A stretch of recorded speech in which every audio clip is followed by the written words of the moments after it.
Boa noite. Ministério Público denuncia policiais e empresário por esquema criminoso que movimentou mais de 80 milhões de reais no centro de São Paulo. Desmatamento provoca salto de quase 200% dos casos de dengue na Amazônia. Na parceria entre a Rede TV e a plataforma Amazônia Vox, a tecnologia aliada contra as mudanças climáticas nas comunidades da floresta. Defesa vai pedir anulação de confissão do principal suspeito de assassinar a adolescente Vitória no interior de São Paulo. E a Rede TV é a casa da alta velocidade. Com estreia de Rubinho Barrichello, Vitor Gens vence a primeira corrida da temporada da NASCAR de 2025. Tudo isso e muito mais nesta edição do Rede TV News.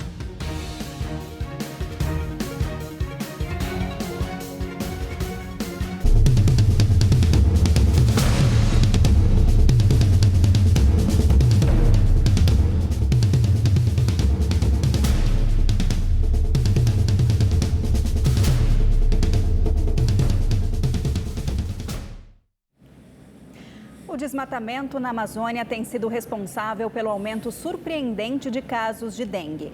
Em algumas regiões, o salto chegou a quase 200% de um ano para o outro. E em comunidades do Baixo Tocantins, no Pará, a tecnologia começa a ajudar as comunidades a se protegerem dos impactos das mudanças climáticas. Os detalhes na reportagem feita em parceria com a plataforma de conteúdo Amazônia Vox. O mosquito que transmite a dengue se prolifera mais rápido em áreas com altas temperaturas. Em Cametá, cidade do Baixo Tocantins, onde a máxima chega a 34 graus nos períodos mais quentes do ano, os registros da doença aumentaram muito nos últimos tempos. Saltaram de 435 em 2023 para 1.187 em 2024. Cametá é uma região de planícies alagáveis, rios e floresta densa. Os moradores vivem da agricultura, da pesca e do extrativismo. E começaram a sentir os impactos das mudanças climáticas na saúde e na produção.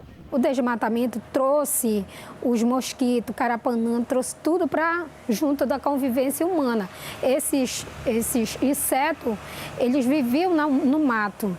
E depois que foi desmatado, veio para onde? Para perto de nós, e nós fomos as pessoas que foram atingidas por eles. O projeto Harmonize atua na região com pesquisadores do INPE e Fiocruz. O trabalho tem a saúde como foco. Por isso, os pesquisadores ouvem cada um dos moradores. Procuram saber da comunidade quais mudanças significativas já são sentidas na produção, na saúde e na qualidade de vida. A gente aplica alguns questionários e é quase unânime, né, que o que a população aponta é que tem ocorrido uma alteração, né, alteração no regime do rio, alteração no volume de chuvas. A gente consegue observar esses efeitos que a gente constata de forma mais regional e até global, né? Quando a gente tem essas alterações, alguns vetores mudam seu comportamento. A dengue é uma doença que depende muito desse comportamento climático, alteração de temperatura para exposição de criadouros, e outras doenças também a gente tem observado isso. Os pesquisadores buscam alternativas para reduzir os impactos. Instalaram uma estação que monitora o clima. Qualquer alteração é repassada aos moradores.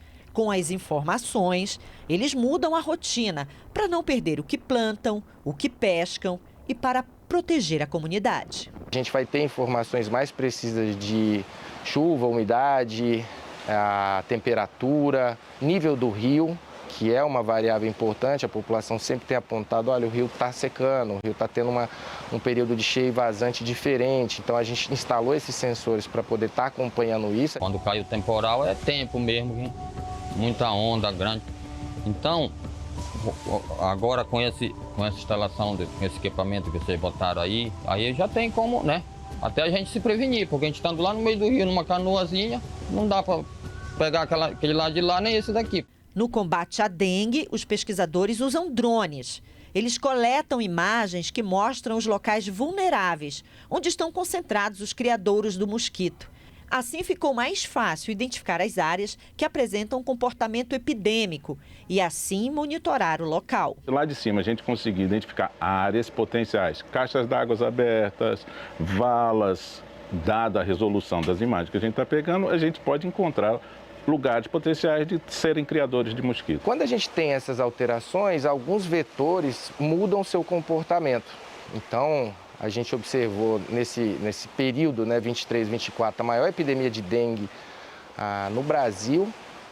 A gente observou áreas mais altas e mais ao sul que apresentaram comportamento epidêmico que antes não apresentavam. A dengue é uma doença que depende muito desse comportamento climático, alteração de temperatura para exposição de criadouros, e outras doenças também a gente tem observado isso. As mudanças climáticas estão anulando até o conhecimento empírico. A experiência na floresta já não tem ajudado como antes. João Paulo sempre fez 2 roças por ano, uma para o período da chuva e outra para a época de forte calor, com técnicas específicas para cada fase. De uns anos para cá, a plantação feita para o verão amazônico não está produzindo como antes.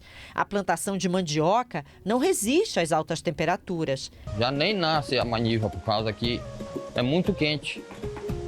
A gente planta no período do mês de junho, julho. Aí vem esse verão aqui, devasta tudo, por causa que não tem chuva. A diversidade nos problemas é um desafio para os pesquisadores, mas com a ajuda da própria comunidade e da tecnologia, as soluções vão surgindo e fazendo a floresta resistir a tantas mudanças. Essa região do Baixo Tocantins ela é muito interessante porque é uma região que tem um histórico de mudança muito intenso. Temos aqui diferentes ambientes, um ambiente mais protegido, ribeirinho, das ilhas. Tem a produção de açaí, que é muito forte, está muito ligada também à questão de mudanças de uso da terra. Tem o agro também chegando, a questão das queimadas. Então, tem uma variedade de situações ambientais que é desafiante e que leva a uma maior exposição e suscetibilidade a mudanças climáticas. Dados do Ministério da Saúde mostram que o tempo de espera por consultas e cirurgias pelo SUS é cada vez maior. A média nacional é de 57 dias, um recorde histórico. Nos casos mais complexos, conseguir um atendimento exige muita paciência. Neide fez uma cirurgia na perna direita depois de quase 5 anos de espera. Ela entrou na fila do SUS em 2020 ao ser diagnosticada com um desgaste ósseo na região do quadril, mas o procedimento só foi realizado em novembro do ano passado. É muito triste um paciente ficar esperando uma cirurgia há anos na fila de espera e esse descaso, para mim é um verdadeiro descaso, porque médico tem para operar. Mas a preocupação e a incerteza continuam. Ela ainda precisa de uma cirurgia na perna esquerda e de 20 sessões de fisioterapia. Eu fui no posto com o pedido, a menina colocou o número para mim aqui, a menina do posto colocou o número para mim aqui e falou comigo assim: dona Neide, só Deus sabe quando que a senhora vai conseguir fazer essa fisioterapia. Em 2024, o tempo médio para conseguir atendimento pelo SUS foi de 57 dias. Dados do Ministério da Saúde mostram que essa marca superou a registrada durante a pandemia e é a maior da série histórica iniciada em 2009. No começo deste ano, 5.700.000 pessoas aguardavam por uma consulta em todo o país. O prazo mais demorado é para avaliação com um especialista em genética médica, mais de 2 anos. Os números mostram ainda 600.000 pessoas na fila de cirurgias. Nos casos oncológicos, o tempo médio de 188 dias descumpre uma lei federal que dá 60 dias para que pacientes diagnosticados com câncer tenham o tratamento iniciado. Este paciente ele pode procurar tanto o Ministério Público como a Defensoria Pública ou um advogado especialista para que faça valer o seu direito através da justiça para que você tenha um tratamento digno e rápido. Em nota, o Ministério da Saúde afirmou que tem adotado iniciativas que já ajudaram a reduzir filas e no ano passado registrou recorde histórico de cirurgias eletivas. Foram mais de 14 milhões de procedimentos, 37% a mais em relação a 2022. Laura tem 4 filhos pequenos e diz que sempre enfrenta dificuldade quando precisa de consultas ou serviços em hospitais públicos. É demorado, é um serviço muito, é muito difícil você conseguir primeiramente a consulta. Então ali a gente tem que ficar indo, ficar insistindo, brigando, para eles poderem colocar a gente como prioridade. Muito difícil. E olha, a Justiça do Rio de Janeiro decidiu soltar o ex-vereador Gabriel Monteiro na tarde de ontem. Preso desde novembro de 2022, acusado de estupro, ele teve a prisão preventiva substituída por medidas cautelares, como o uso de tornozeleira eletrônica e não manter contato com a vítima. Gabriel é ex-policial militar e já foi denunciado por assédio moral e sexual contra colaboradores na época em que era vereador. Também em 2022, ele teve um mandato de vereador cassado pela Câmara Municipal do Rio de Janeiro por quebra de decoro parlamentar. Uma mulher foi presa ontem à tarde no Rio de Janeiro, apontada pela polícia como chefe da maior quadrilha especializada em aplicar o golpe conhecido como Boa Noite Cinderela. Segundo as investigações, Cláudia Maiara Alves Soliva agia com outras 2 mulheres e um homem. A quadrilha estaria envolvida na morte de um turista colombiano em outubro do ano passado. Manuel Felipe Martínez, de 33 anos, era funcionário do Ministério da Fazenda da Colômbia e morreu depois de ingerir uma grande quantidade de sedativos. Segundo a polícia, as mulheres se apresentam como garotas de programa e, em seguida, dopam as vítimas para fazer transferências bancárias e compras em cartões de crédito. E os casos de assédio em órgãos federais aumentaram nos últimos anos. Diante disso, o governo federal tem reforçado as ações de combate a esse tipo de violência com novas políticas e projetos de prevenção. Foi no ambiente de trabalho que Maluce viveu um dos momentos mais traumáticos da vida. Alisava meus braços, beijava minha cabeça, cheirava meu cabelo, analisava se estava cheiroso ou não, uns elogios assim fora de hora. Quando eu percebi que era assédio, eu me senti sozinha, impotente. Mesmo com receio, ela decidiu falar sobre o caso e encorajar outras pessoas que passam pela mesma situação. Até o dia que eu não suportei e bati mesmo a mão na mesa e falei: vamos conversar? Por que você faz isso? Você gostaria que alguém fizesse isso com a sua filha ou com a sua esposa? Se você visse isso, você ia achar normal? E ele falou: não. Eu falei: então por que você faz isso comigo? E ele falou: você nunca falou nada. Eu demonstrava muita reprovação no olhar, eu fechava mesmo a cara assim, mas não parece que isso piorava. No serviço público, esse tipo de crime cresceu de forma expressiva. Segundo a Controladoria Geral da União, foram registradas 857 denúncias em 2019. Anos depois, o total passou para mais de 5 mil. Um aumento de quase 500%. Devido ao aumento dos casos, o governo lançou um programa de enfrentamento ao assédio e à discriminação no serviço público. A proposta é oferecer suporte às vítimas e garantir um canal de denúncia seguro, sem risco de retaliação. E não é só no serviço público que esse tipo de crime está presente. O Alisson passou por isso. Ele afirma ter enfrentado intolerância religiosa e assédio moral na empresa onde trabalhava. Eu vinha de camisa preta nas sextas-feiras. E ela disse que se sentia super afrontada e desrespeitada com a religião dela, porque parece que na religião dela tinha que vir de branco. E ela falou, externou isso, todo mundo ficou me olhando, uma coisa super constrangedora. Pouco mais de 1 ou 2 semanas eu tinha sido demitido. Sem nenhuma justificativa, sem nenhum motivo plausível.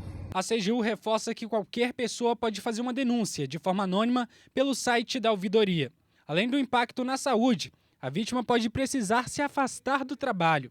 Nesse caso, há direitos garantidos por lei. Quando a pessoa que trabalha, de alguma maneira, ela tem alguma situação que a impeça de trabalhar, seja com algum diagnóstico psicológico ou físico, ela tem o direito a se afastar, estar de licença médica para tratamento de saúde. A especialista alerta que casos de assédio e discriminação podem resultar em penalidades administrativas, civis e até criminais. Do ponto de vista administrativo, a gente pode ter rescisão do contrato, a gente pode ter aplicação de alguma penalidade administrativa envolvendo aquele agente que acabou praticando essas ações. E do ponto de vista criminal, a gente só teria como responder se a gente estiver falando do assédio sexual, porque o assédio moral ainda não é um crime. Quando sai para trabalhar, é como se você estivesse indo para um martírio. Já não tem mais paz, não tem mais como ser bom. Um policial militar foi morto por criminosos ao entrar por engano numa comunidade na zona norte do Rio de Janeiro. Quem traz os detalhes para a gente é a repórter Natália Fonseca. Uma boa noite para você, Natália. Boa noite, Estela, William, boa noite a todos. O policial militar Everton Brasil Pitombeira, de 42 anos, que era lotado no programa Segurança Presente, foi baleado ao entrar por engano na comunidade Faz Quem Quer, em Rocha Miranda, zona norte do Rio. Testemunhas contaram que ele teria sido reconhecido por criminosos. Ao perceber que estava em uma comunidade, o policial tentou dar marcha ré no carro, mas foi baleado. O veículo acabou ficando desgovernado e bateu em um outro que estava estacionado. A Delegacia de Homicídios realizou perícia no local e tenta identificar os autores do crime. O corpo do policial militar foi levado para o Instituto Médico Legal no centro do Rio. O agente seguia um aplicativo de GPS quando entrou por engano na localidade. Voltamos à redação. Obrigado, Natália. Bom trabalho e bom fim de semana. E na madrugada de hoje, cerca de 10 criminosos armados invadiram uma agência bancária e explodiram os caixas eletrônicos. Isso foi na cidade de Vitorino Freire, no Maranhão. O banco ficou destruído, como a gente pode ver nas imagens. Vizinhos registraram um momento em que o grupo fugiu em uma caminhonete, levando 2 reféns. Eles foram libertados numa estrada perto da agência, sem ferimentos. Ainda não se sabe o valor que foi levado pelos criminosos e até agora ninguém foi preso. Considerado o principal polo econômico e turístico de São Paulo, a Avenida Paulista ganhou um reforço importante na segurança. Policiais militares e da Guarda Metropolitana terão o apoio da tecnologia para monitorar a criminalidade da região. Trocar informações no celular, mostrar a carteira em público, caminhar sem medo de ser assaltado. O que até ontem parecia perigoso, hoje quem passou por aqui ficou com uma sensação diferente. E percebi sim, no caminho por aqui passaram bastante policiais também, achei muito bom. A medida é coordenada pela Secretaria de Segurança Urbana da Prefeitura. Trouxe para a região um efetivo de 376 agentes da Guarda Civil, com o suporte do programa Smart Sampa. São ao todo 68 câmeras de reconhecimento facial e uma central de flagrantes móvel. A principal avenida de São Paulo vai contar com um monitoramento 24 horas que cobrirá quase 3 quilômetros entre a Praça Oswaldo Cruz, no Paraíso, até a Praça do Ciclista, na Consolação, com atenção em algumas áreas prioritárias, como as estações do metrô MASP e o Parque Trianon, onde, segundo dados da Secretaria de Segurança Pública, 7 celulares são furtados ou roubados por dia. O que não falta é flagrante da ação de bandidos na região da Avenida Paulista. A população ficou na bronca e reclamou muito. Porque a violência que está tendo por aí não está brincadeira. Eles estão roubando o celular, assaltando as pessoas, mesmo com a polícia, eles não intimidam. Só que hoje, impossível. Hoje tinha um esquema aí muito bem montado. Ao longo dos anos, a Avenida Paulista foi ficando cada vez mais importante em diversos setores. Aqui tem 32 consulados, 14 câmaras de comércio, 17 instituições culturais e 7 universidades. Por aqui passam mais de 1.200.000 pessoas por dia, isso de segunda a sábado, porque no domingo, das 9 da manhã às 4 da tarde, a avenida fica fechada para os carros. Aí, o povo invade a Avenida Paulista num dia de lazer. Mas é nessa hora que a preocupação com a segurança fica maior. O esquema é uma reivindicação antiga da Associação Paulista Viva, que agora está saindo do papel. Nesses últimos meses, aumentou o número de pessoas na Paulista. As empresas deixaram de fazer seus trabalhos à distância, estão convidando e chamando os funcionários para trabalharem na empresa presencialmente. Então, o volume de pessoas aumentou muito. E, com isso, facilita até a atenção daqueles que estão preocupados em roubar, né? E a Corregedoria da Polícia Civil e o Ministério Público de São Paulo denunciaram, olha só, 5 policiais por envolvimento em um esquema criminoso relacionado ao tráfico de drogas. 3 agentes foram afastados e 2 já estão presos. Eles trabalhavam na mesma delegacia no centro de São Paulo. O repórter Giovanni César está ao vivo e tem mais informações para a gente. Boa noite, Giovanni. Boa noite, Estela, Cury, boa noite a todos. A ação é um desdobramento de uma investigação que resultou na prisão de 2 policiais e no cumprimento de 14 mandados de busca e apreensão no fim de janeiro. Eles são acusados de desviar drogas em investigações e lavar dinheiro em concessionárias de carros de luxo e também na compra de imóveis. Segundo o MP, o chefe do esquema era um investigador aqui do 77º DP, aqui no bairro Santa Cecília, em São Paulo. O nome dele é Kleber Rodrigues Jimenez, de 47 anos. Durante a operação, foram apreendidos 3 celulares e um notebook, foram investigados 4 policiais, 3 deles foram afastados das suas funções por decisão judicial. Eles devem responder por organização criminosa, tráfico de drogas e lavagem de dinheiro. O esquema movimentou mais de 81 milhões nos últimos 5 anos, segundo a polícia. Outras 3 delegacias por onde esses policiais passaram também estão sendo investigados. Estela, Cury. Obrigada, Giovanni. Uma boa noite. Um policial penal foi morto a tiros durante um assalto em Itaquaquecetuba, na Grande São Paulo. Câmeras de segurança registraram a ação. A imagem mostra o policial penal, que estava numa moto, sendo atacado pelos criminosos. Segundo a polícia, 6 homens em 3 motos participaram do crime. Os bandidos perceberam que o agente estava armado e entraram em luta corporal. O policial resistiu, mas acabou baleado. Edinaldo Ricardo da Silva, de 49 anos, foi atingido no tórax. Ele chegou a ser socorrido, mas não resistiu aos ferimentos. A perícia encontrou um coldre ao lado da motocicleta. A arma do agente foi roubada. A moto não.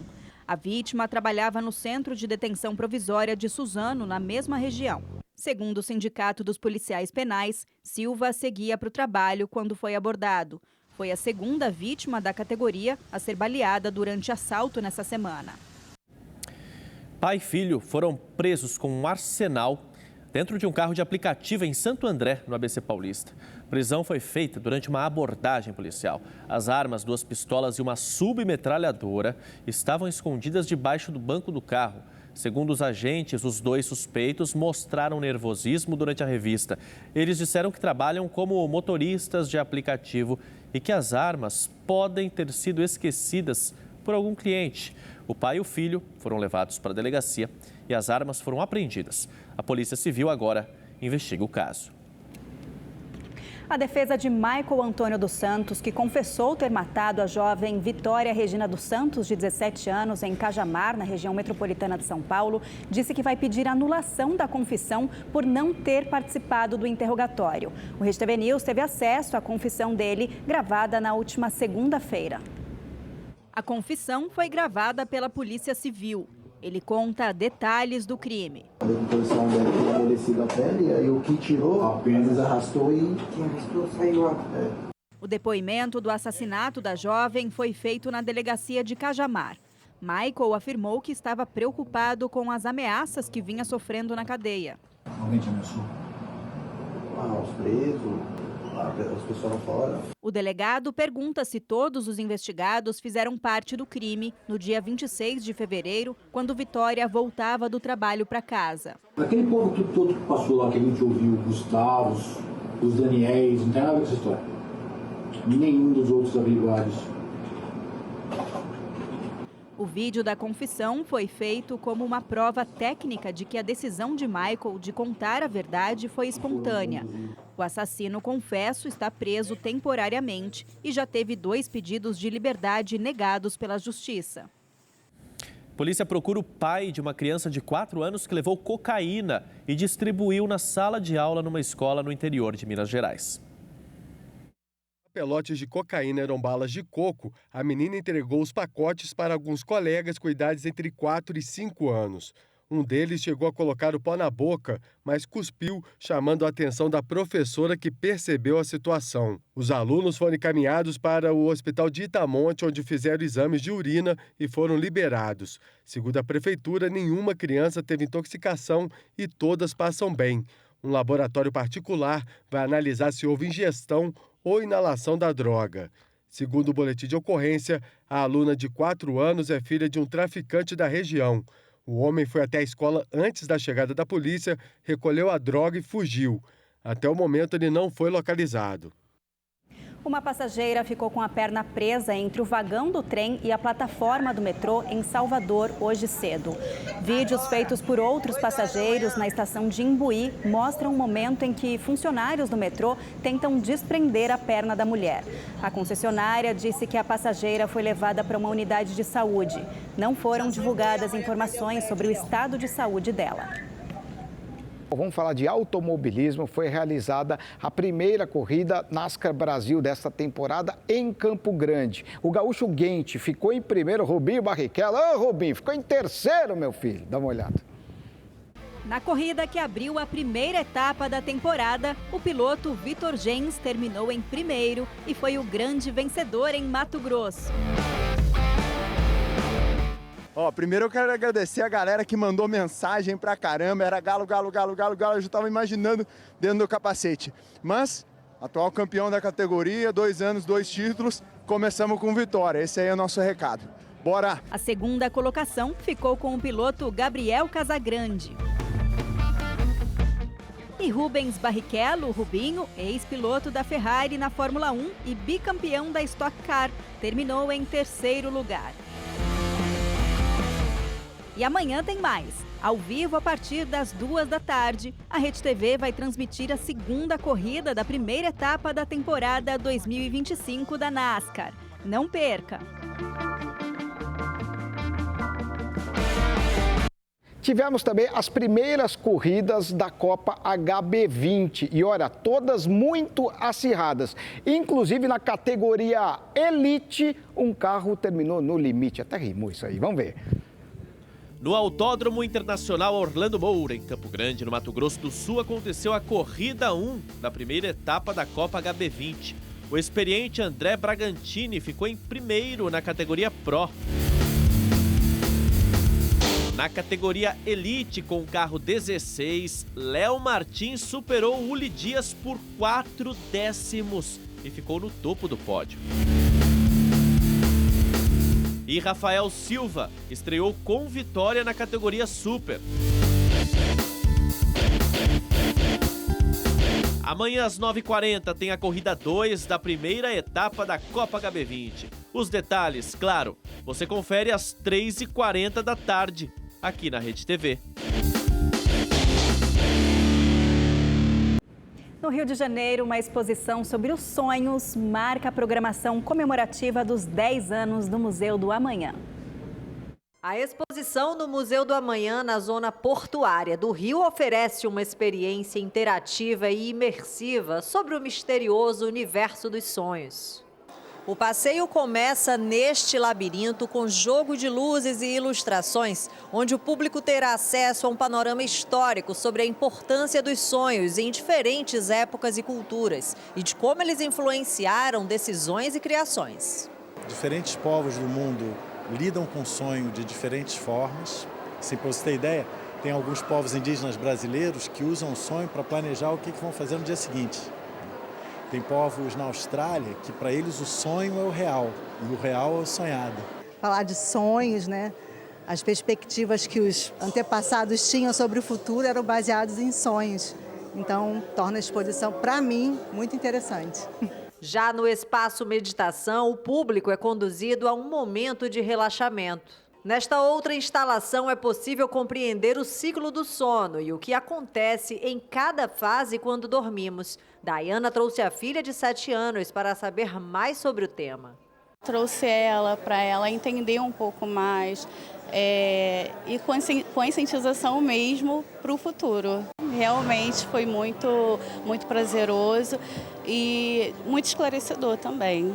Com recursos como inteligência artificial e produção de vídeos, a sessão Utopias apresenta uma galeria de sonhos e homenageia grandes sonhadores como Chico Mendes, Nelson Mandela e Gilberto Gil.